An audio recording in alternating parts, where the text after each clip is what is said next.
112வது சங்கீதத்தை எடுத்துக்கொள்ளுங்கள். 112வது சங்கீதம் 7வது வசனத்தை நம்ம வாசிக்க போகிறோம். 112வது சங்கீதத்திலே 7வது வசனத்தை நம்ம வாசிக்க போகிறோம். வாசிக்கலாமா? அவன் என்றென்றைக்கும் அசைக்கப்படாதிருப்பான், நீதிமான் நித்திய கீர்த்தி உள்ளவன். 7வது வசனம், துர்ச்செய்தியை கேட்கிறதுனால் பயப்படான், அவன் இருதயம் கர்த்தரை நம்பி திடனாயிருக்கும்.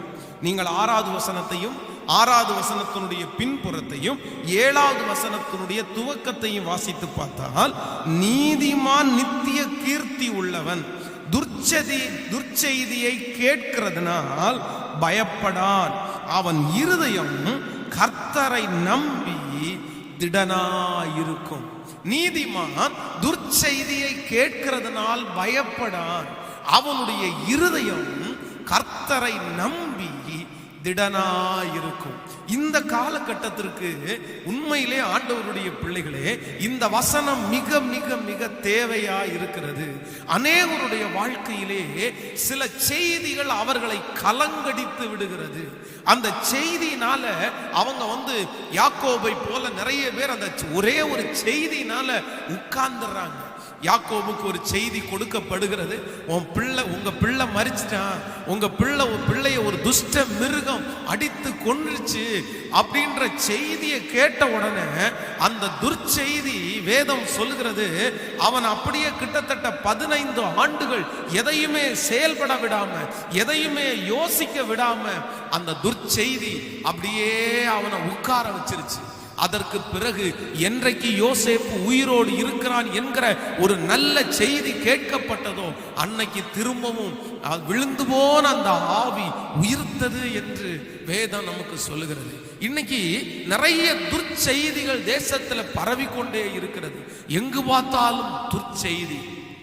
டிவியை ஆன் பண்ணா அங்க துர்ச்செய்தி, மொபைல்ல பார்த்தா அங்க துர்ச்செய்தி, வாட்ஸ்அப்ல துர்ச்செய்தி, ஃபேஸ்புக்ல துர்ச்செய்தி. எங்கு பார்த்தாலும் நம்முடைய தேசத்துல துர்ச்செய்தியினால் நிரம்பி இருக்கிறது.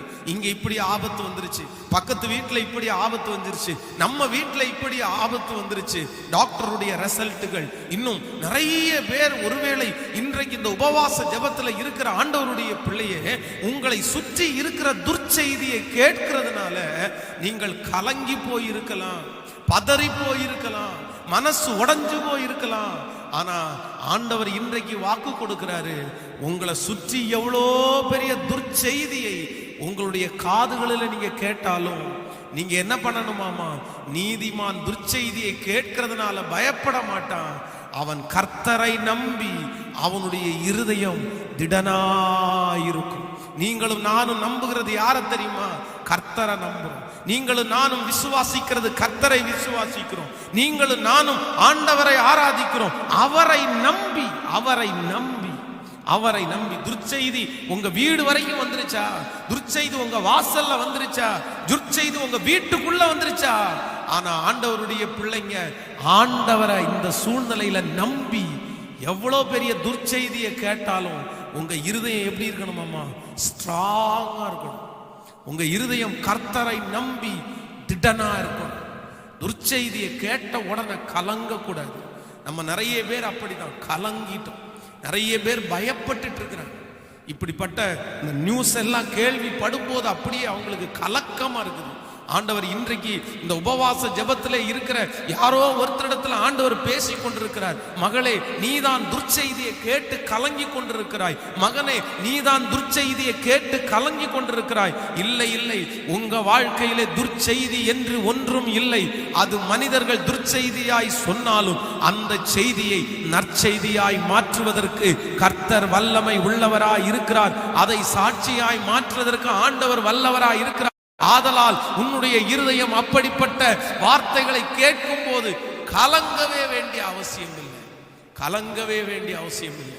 அதான் இந்த சரித்திரத்துல சொல்லும் போது இந்த மகா வீரன் நெப்போலியன், அவனை குறித்து சரித்திரத்துல வாசித்து பார்ப்பீர்களே ஆனால் ஒரு ஆச்சரியமான ஒரு செய்தி அதிலே பதிக்கப்பட்டிருக்கும். அந்த மகா வீரன் நெப்போலியன் தன்னுடைய அரியணையில சேர்ல உட்கார்ந்து இருப்பான். தன்னுடைய கையிலே ஒரு டம்ளர் தண்ணி கொடுக்கப்பட்டிருக்குமாமா. அவன் தண்ணி குடிக்கிற அந்த தண்ணியை கையில வச்சிருக்கிற அந்த நேரத்துல எதிரி வந்த ஒருவன் பக்கத்துல இருக்கிற ஒரு மனுஷனை அம்பு எய்து அவனை கொல்றானாம். அப்படியே தன்னுடைய பக்கத்துல இருக்கிற மனுஷன் அப்படியே செத்து கீழே விழும்போது அந்த சத்தம் பெரிய சத்தமா கேட்டா கூட அவனுடைய கையில இருக்கிற அந்த டம்ளர் கூட அசையாதான். அவ்வளவு பாம்பு வெடிக்கிற சத்தம் கேட்டா கூட அவன் கையில இருக்கிற டம்ளர் கூட அசையாதான். அப்படி நெஞ்சை தைரியமாய் வைத்திருந்த நிறைய பேர் இருக்கிறாங்க. நம்ம வேதத்துல பாருங்க, சிங்கத்தினுடைய கெபியில போயிட்டு இருக்கிறான், சிங்கத்தினுடைய கெபி.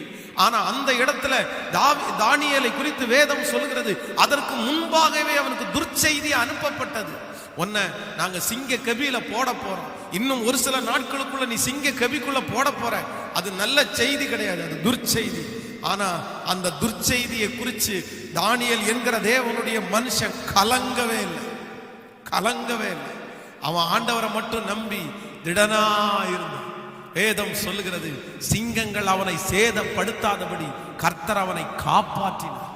அப்ப எந்த அளவிற்கு ஆண்டவர் மேல நம்பிக்கை வச்சிருப்பாங்க நீங்க பாருங்க. தாவீது சிங்கத்தினுடைய கெபிக்குள்ள கடந்து போனான். ஆனா அங்கேயும் அவன் ஒரு நாள் கூட அந்த காரியத்தை பார்த்து, அந்த செய்தியை பார்த்து அவன் கலங்கவே இல்லை. திடப்படுத்தினான், தன்னை தைரியப்படுத்தினான். சாத்ராக், மேஷாக், ஆபேத்நேகுக்கு முன்பாக அந்த அக்கினி சூளை எரிந்து கொண்டிருக்கிறது. இன்னும் 7 மடங்கு அதிகமாக்குங்கன்னு சொன்னதுக்கு அப்புறம் கூட அவங்க அந்த சூளையை பார்த்து பயப்படவே இல்லை. தங்களுக்கு முன்பாக அறிவிக்கப்பட்ட துர்ச்செய்தியை பார்த்து கலங்கல. வேதம் சொல்லுகிறது, ஆண்டவர் அவர்களை அக்கினி நெருப்பில போடும்போது கர்த்தர் அவர்களோடு இருந்தார். தீர்க்க தரிசனமாய் சொல்லுகிறேன், ஆண்டவருடைய பிள்ளையே, சிங்க கெபியிலே உங்களோடு ஆண்டவர் இருக்கிறார். அக்கினி சூளையிலே ஆண்டவர் உங்களோடு கூட இருக்கிறார். சத்துரு உங்களுக்கு விரோதமாய் எழும்பும் போது ஆண்டவர் உங்க பட்சத்திலே இருக்கிறார். உங்களுக்கு விரோதமாய் எழும்புகிற துர்ச்செய்தியை பார்த்து நீங்கள் கலங்கவே வேண்டாம். கர்த்தருக்குள்ள திடனாயிரு. நெகேமியா அலங்கத்தை கட்டும் போது எத்தனை துர்ச்செய்திகள், லெட்டர் மேல லெட்டர். நீங்க நெகேமியாவின் புஸ்தகத்தை எடுத்து வாசித்து பாருங்க. லெட்டர் மேல லெட்டர். உன்னை கொன்றுவோம், கண்டு பேசுறதற்காக நீ வா. நீ என்ன ராஜாவாக பார்க்கிறியா? நீ ராஜாவுடைய மதிப்பை எடுக்க பார்க்கிறியா? எத்தனையோ மிரட்டல்கள், எத்தனையோ சவால்கள், எத்தனையோ கடிதங்கள் அவனுடைய கையில கிடைச்ச போதிலும் அவன் ஆண்டவரை பார்த்து என்ன தைரியப்படுத்துங்கன்னு தைரியம் கேட்டு தன்னுடைய இருதயத்தை திடப்படுத்தினான். ஒன்றுமே அவனை என்ன பண்ணலைன்னா சேதப்படுத்தவே இல்லை. ஹல்லேலூயா. நான் இந்த ஊழியத்தை செய்து கொண்டிருக்கும் போது ஒரு கிளை ஊழியம் ஒன்று ஆரம்பிக்கிறதற்காக ஒரு முயற்சி எடுத்தோம். என்னமோ தெரியல, ஆண்டவர் அந்த காலங்களிலே எல்லாத்தையுமே எனக்கு என்னுடைய அந்த ஊழியத்தில் ஆண்டவர் வாக்கியம் பண்ணினார். இடத்த ஆண்டவர் கொடுத்தாரு, நல்ல ஓனரை ஆண்டவர் கொடுத்தாரு, அதற்கு வேண்டிய செய்யக்கூடிய வேலை ஆட்களை ஆண்டவர் கொடுத்தாரு, அதற்குரிய சில பண உதவிகளையும் ஆண்டவர் தந்துட்டாரு. அதனால ஒரு கிளை ஊழியத்தை ஆரம்பிச்சு அதை ரொம்ப அழகா, அப்படின்னா மிக நீட்டா, ரொம்ப தெளிவா பண்ணணும்னு சொல்லி, நம்ம ஆலயத்தை விட ரொம்ப அழகான ஆலயமா அதை பண்ணணும்னு சொல்லி நானும் உடன் ஊழியர்களும் அதுல இருந்து ராத்திரி பகலா உழைச்சு அதை ரொம்ப அழகான ஒரு ஆலயமாய் கொண்டு வந்து அதை டெடிகேட் பண்ணுகிற வரைக்கும் அந்த ஏரியாவில் இருக்கிறவங்க அமைதியா இருந்தாங்க. நாங்க நடத்த அந்த இடத்த வாடகைக்கு எடுத்த அந்த மனுஷன் அந்த ஏரியாவிலே கொஞ்சம் மதிப்புக்குரிய மனுஷன், ஒரு வெயிட்டான பர்சன். அதனால எங்களுக்குள்ள ஒரு பெரிய போல்ட்னஸ், அவரை மிஞ்சி யார் இங்க வரப்போறா அப்படின்னு நினைச்சு நாங்களும் கொஞ்சம் காசெல்லாம் செலவு பண்ணி ரொம்ப அழகா டெக்கரேட்டிவா அந்த ஆலயத்தை செய்து முடித்து விட்டோம். அதற்கான திறப்பு விழா நடக்கும் போதே கொஞ்சம் அந்த சலனம் வந்த உடனே ஒரு சிம்பிளா ஒரு டெடிகேஷனை வச்சு முடிச்சிட்டோம். ஆனா டெடிகேஷன் முடிச்சிட்ட ஒரு 2 நாட்களுக்குள்ளாக ஒரு ஆச்சரியமானது என்னன்னா, என் கையில ஒரு கவர்மெண்ட்ல இருந்து ஒரு கடிதம் வந்தது. அந்த லெட்டரை கொடுத்தாங்க, என்னுடைய உடன் ஊழியரை கையில கொடுத்தாரு. அந்த லெட்டர்ல என்ன எழுதி இருந்துச்சுன்னா, இன்னும் உங்களுக்கு 3 நாள் டைம், 3 days டைம். அந்த 3 நாளைக்கு டைம், அந்த 3 நாளைக்குள்ள நீங்க கட்டின அந்த ஆலயம் முழுக்க இடிச்சு தரமட்டமாக்கி நீங்க இந்த இடத்துல இருந்து போகல அப்படின்னா நாங்களே புல்டோசர் வச்சு அந்த இதை இடிச்சிருவோம். இடிச்சதற்கு பிறகு நாங்க இடிச்சோம் அப்படின்னா அதற்கு எவ்வளவு செலவாகுதோ அந்த பணத்தை உங்களிடத்துல ஃபைனா நாங்க வசூல் பண்ணுவோம் அப்படின்னு அதுல போட்டிருந்துச்சு. அந்த லெட்டரை பார்த்த உடனே எல்லாருக்குள்ளேயும் ஒரு மிகப்பெரிய கலக்கம், எனக்குள்ளே ஒரு மிகப்பெரிய கலக்கம் வந்தது. என்ன செய்வோம் என்ன செய்வோம் என்று தெரியவில்லை. எங்கு போனாலும் ஆன்சர் கிடையாது. நாங்க அந்த இடத்துல ஒரு ஷெட்டு மாதிரி தான் போட்டோம்.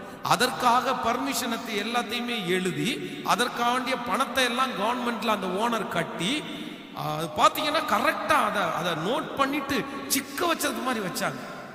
எங்களுக்கு அந்த கவர்மெண்ட்ல இருந்து கொடுக்கக்கூடிய அந்த டாக்ஸ் கட்டுன அந்த ரெசிப்டை டாக்ஸ் கட்டி ஒரு நாளைக்கு வாங்க அப்படின்னு சொல்லிட்டு ஒரு வாரம் அப்படியே அதை கிடைக்காம நீடிக்க பண்ணி அப்புறம் கரெக்டா அது எங்க கையில கிடைக்கிறதுக்கு முன்னாடியே போலீஸ் ஸ்டேஷன்ல அந்த ஒரு டீம் கொண்டு போய் கம்ப்ளைண்ட் லெட்டரை கொடுத்து இந்த இடத்துல இந்த ஆலயத்தை தூக்கணும் அப்படி அவங்க கம்ப்ளைண்ட் கொடுக்கும்போது சுற்றி இருக்கிற எல்லா வீடுகளும் அந்த ஆலயம் அந்த இடத்துல வர்றதற்கு அவங்க சந்தோஷம். தூர இடத்துல போய் அவங்க ஃப்ரெண்ட்ஸை வச்சு ஒரு 100 பேருடைய சைனை போட்டு இந்த இடத்துல இது வரக்கூடாது, இந்த சர்ச்சு வரக்கூடாது அப்படின்னு போலீஸ்ல கம்ப்ளைண்ட் கொடுத்தாங்க. போலீஸ் ஸ்டேஷனுக்கு போகும்போது போலீஸ் தூக்கி போட்டார். பாருங்க, கம்ப்ளைண்ட் கொடுத்துருக்குறாங்க. கம்ப்ளைண்ட் கொடுத்து அது ஃபைல் பண்ணதற்கு பிறகு 6-7 நாள் தாண்டினதற்கு பிறகுதான் அந்த புக்கை எடுத்து பார்க்குறோம். அதுல கவர்மெண்ட் நாங்க கட்டுனதனுடைய சீல் கூட வைக்கவே இல்லை. ஆடி போயாச்சு. அப்படியே தேவ சமூகத்துல உட்காரும் போது இந்த வசனத்தை தான் ஆண்டவர் ஞாபகப்படுத்தினார். துர்ச்செய்தியை கேட்கிறதுனால நீதிமானுடைய இருதயம் பதறாது, அது கர்த்தரை நம்பி திடனா இருக்கும் அப்படின்னு சொன்ன உடனே எனக்குள்ளேயும் கூட இருக்கிற நிறைய பேருக்குள்ளேயும் ஆண்டவர் அந்த தைரியத்தை கொஞ்சம் கொஞ்சமாய் கொடுக்க ஆரம்பித்தார். தைரியப்பட்டோம். நடக்கிறது நடக்கும், அது ஒன்றும் ஆகாது. ஆண்டவருடைய அனுமதி இல்லாமல் எதுவும் நடக்காது. ஆண்டவர் அதே போலவே கிருபையாய் வெற்றியாய் அந்த 3 நாட்கள் தாண்டினது, 6 நாட்கள் தாண்டினது, இன்னைக்கு வருஷமே தாண்டிருச்சு. அந்த ஆலயம் அதே இடத்துல செயல்பட்டு கொண்டுதான் இருக்கிறது. இன்றைக்கு அங்கே ஊழியம் செய்கிற அந்த ஊழியக்காரர் கிட்டத்தட்ட 50 பேர் பக்கத்துல அந்த இடத்துல கர்த்தருக்காக ஆயத்தப்படுத்தி விட்டார். ஆனா நடந்தது என்ன தெரியுமா? அந்த இடத்துல 3 நாளைக்குள்ள அந்த இடத்துல இருக்கிற ஆலயத்தை தூக்கணும்னு சைன் போட்டாங்க பாருங்க ஒருத்தங்க. அவங்க கரெக்டா ஒரே வாரத்துக்குள்ள யாரோ ஒருத்தரிடத்துல லஞ்சம் வாங்கினாங்கன்னு சொல்லி அதனுடைய போட்டோ ப்ரூவ் பண்ணி அடுத்த டைம் பேப்பர்ல போட்டு அவங்கள ஒரு வாரத்துக்குள்ளேயே இம்மிடியட்டா டிரான்ஸ்ஃபர் பண்ணிட்டாங்க. அந்த ஏரியாவுக்குள்ளே அவங்க இல்லாம அந்த ஓனர் அந்த இடத்துல பாத்தீங்களா, பேப்பரை பாத்தீங்களா, அந்த சைன் போட்ட நபரை பாத்தீங்களா, இப்ப பாருங்க அவங்களுக்கு டிரான்ஸ்ஃபர் அப்படின்னு அவர் ஆண்டவரை பெருசா அறியாத ஒரு மனிதன் அவர் கொண்டு காண்பித்தார். இன்று வரையிலையும் ஆண்டவர் அந்த இடத்துல அந்த ஆலயத்தை செயல்படுத்தி கொண்டுதான் இருக்கிறார். இனிமேலும் அந்த இடத்துல ஊழியத்தை வெற்றியாய் நடத்துவார் என்று நான் விசுவாசிக்கிறேன். இன்றைக்கு இந்த சத்தத்தை கேட்கிற ஆண்டவருடைய பிள்ளையை நீங்கள் கலங்கவே வேண்டாம். அந்த செய்தியை பார்த்து, அந்த நோட்டீஸை பார்த்து, அந்த லெட்டரை பார்த்து ஆண்டவருடைய பிள்ளைகள் இம்மிடியட்டா 3 மணி நேரம், 2 மணி நேரம், 1 மணி நேரம் நீங்க அதன் மேல கையை வச்சு ஜெபம் பண்ணுங்க. என் ஆண்டவர் சைன் போட்டாதான் அது செல்லுபடி ஆகுமே தவிர மனுஷன் போடுகிற கையெழுத்தை மனுஷனே மாற்ற முடியாட்டாலும் என் ஆண்டவர் மாற்றுவதற்கு வல்லவராய் இருக்கிறார் என்று விசுவாசிக்கிறவர்கள் கைகளை உயர்த்தி ஒரு ஹalleluya சொல்லுங்க. ராஜாக்களை பார்ப்பீர்களே, ஆனால் எஸ்தரின் புஸ்தகத்துல வாசிக்கிறோம், அந்த அகாஸ்வேரு ராஜா போட்ட கையெழுத்தை அந்த ராஜாவால கூட மாற்ற முடியாது. என்னால நான் போட்ட கையெழுத்தை மாற்ற முடியாதப்பா, எப்படி நான் மாத்துவேன்? அந்த கையெழுத்து அவ்வளவுதான் ஸ்ட்ராங்கா போடப்பட்டது. ஆனா வேதம் சொல்லுகிறது ராஜாவால் அந்த கையெழுத்து மாற்ற முடியாததா இருக்கலாம், ஆனா கர்த்தர் மாற்ற வல்லவராய் இருக்கிறார். தானியேலுடைய வாழ்க்கையை எடுத்து பாருங்கள். அந்த ராஜா சொல்றாரு, நான் ஒரு டைம் கையெழுத்து போட்டா அவ்வளவுதான், என் முத்திரை பதிச்சுட்டு அதை சேஞ்ச் பண்ண முடியாது. உங்களால தானே முடியாது. என் ஆண்டவர் எப்பொழுதும் கையெழுத்துக்களை, உங்களுக்கு விரோதமாய் எழுதப்பட்ட கையெழுத்துக்களை குலைக்கிற கர்த்தர் தான் நம்முடைய ஆண்டவர். மனுஷனுடைய கையெழுத்தை குலைக்கிறதற்கு மனுஷனுக்கு அதிகாரம் இல்லைன்னாலும் என் ஆண்டவருக்கு அதிகாரம் இருக்கத்தான் செய்கிறது. எத்தனை பேர் விசுவாசிக்கிறீர்கள்? சோ இன்றைக்கு இந்த செய்திகளை எல்லாம் கேட்டு மனம் உடைந்து போய் வந்திருக்கிற தேவனுடைய பிள்ளை, நொறுக்கப்பட்டு வந்திருக்கிற கர்த்தருடைய பிள்ளையை, உன் பிள்ளையை குறித்து துர்ச்செய்தியை கேட்டுக்கொண்டே இருக்கலாம். உன் வேலையை குறித்து துர்ச்செய்தியை கேட்டுக்கொண்டே இருக்கலாம். உன் வரவேண்டிய பணத்தை குறித்து ஒரு துர்ச்செய்தினால் ஒருவேளை நீ சோர்ந்து போய் இருக்கலாம். ஒரு மருத்துவ ஒருவேளை சான்றினை நீ பார்த்து அதை அந்த துர்ச்செய்தியை கேட்டு ஒருவேளை இந்த ஜெபத்துல நீங்கள் சோர்ந்து போய் மனம் உடைந்து போய் இருக்கலாம். ஆண்டவர் சொல்லுகிறார், அந்த துர்ச்செய்தியை நல்ல செய்தியாய் மாற்றுகிற ஒரு தேவன் உன்னோடு கூட இருக்கிறார். அது வெகு சீக்கிரத்துல நல்ல செய்தியாய் மாறும். உன் இருதயம் கலங்க வேண்டாம். கர்த்தரை நம்பி திடனாய் இருக்கட்டும். அது உன்னை சேதப்படுத்தவே படுத்தாது. உன் பிள்ளையை குறித்து கேட்கப்பட்ட துர்ச்செய்தி அது நல்ல செய்தியாய் உன் காதுகளுக்கு வெகு சீக்கிரத்தில் வரும் என்று ஆவியானவர் உரைக்கிறார். கைகளை உயர்த்தி ஒரு ஹல்லேலூயா சொல்லுங்க. எத்தனை பேர் விசுவாசிக்கிறீங்க? சோ இன்றைக்கு இந்த உபவாசத்தின் நடுவில் நீங்க ஜெபம் பண்ணுங்க. ஆண்டவரே, அப்படிப்பட்ட ஒரு இருதயத்தை எனக்கு தாங்கப்பா. துர்ச்செய்தியை கேட்கறதுனால நாம் பதறக்கூடாதுப்பா, ஸ்ட்ராங்கா இருக்கணும். ஆண்டவருடைய நீதிமான்கள் சிங்கத்தை போல தைரியமா இருக்கணும். எப்படி இருக்கணும்னு பைபிள் சொல்லுது. நீங்க சிங்கத்தை போல தைரியம். காற்றினுடைய ராஜா சிங்கத்தை சொல்லுவாங்க. சிங்கம் தான் எதுக்குமே பயப்படாத. யானையை பார்க்கும் போது கூட யானை தான் சிங்கத்தை பார்த்து மிரளுமே தவிர சிங்கம் அப்படியே பதுங்கித்தான் அப்படியே நின்றுட்டே இருக்கும். அப்போ சிங்கம் அவ்வளவு சீக்கிரமா பயப்படாது. ஆண்டவர் உங்களை அப்படிதான் ஒப்புறாரு. நீங்க ஆண்டவருடைய பிள்ளைங்க, சிங்கத்தை போல தைரியமா இருக்கும். எந்த செய்தி கேட்டாலும் அது என்ன ஒன்றும் பண்ணாது, என் ஆண்டவர் என் கூட இருக்கிறார், ஆண்டவரை நம்பி தைரியப்பட்டு கொண்டே இருங்க. ஹல்லேலூயா. இதற்கு ஒரு உதாரணம் அல்ல, வேதத்துல தேவன் பயன்படுத்தின எல்லா பரிசுத்தவான்களும் இதற்கு உதாரணம். அவங்களுக்கு மிரட்டலான செய்திகள் வந்ததா, மிரட்டலான கடிதங்கள் வந்ததா, அவர்களை பயப்படுத்துகிற காரியம் வந்துச்சான்னா கண்டிப்பா வந்துருச்சு. அதை அவாய்ட் பண்ண முடியவே முடியாது. நம்ம உலகத்துல இருக்கிற வரைக்கும் துர்ச்செய்தி கேட்டுக்கொண்டுதான் இருக்கும். துர்ச்செய்தி இன்னைக்கு கொரோனா துர்ச்செய்தி, நாளைக்கு வேற ஒரு துர்ச்செய்தி, நாளானைக்கு வேறொரு துர்ச்செய்தி. துர்ச்செய்திகள் நம்மை சில நேரத்துல சிலரெல்லாம் சோர்ந்து போங்க. 6 மாசமா ஒரே கெட்ட செய்தியா தான் என் காதுல கேட்டுட்டே இருக்குது, நல்ல செய்தியே வரல அப்படின்னு. துர்ச்செய்தி வரத்தான் செய்யும். ஆனால் ஆண்டவருடைய பிள்ளைங்க துர்ச்செய்தியை காதுல போட்டு அதை யோசிக்க கூடாது. அவங்க இருதயம் கர்த்தரை நம்பி திடனா இருக்கணும். ஆமென் சொல்லுங்க.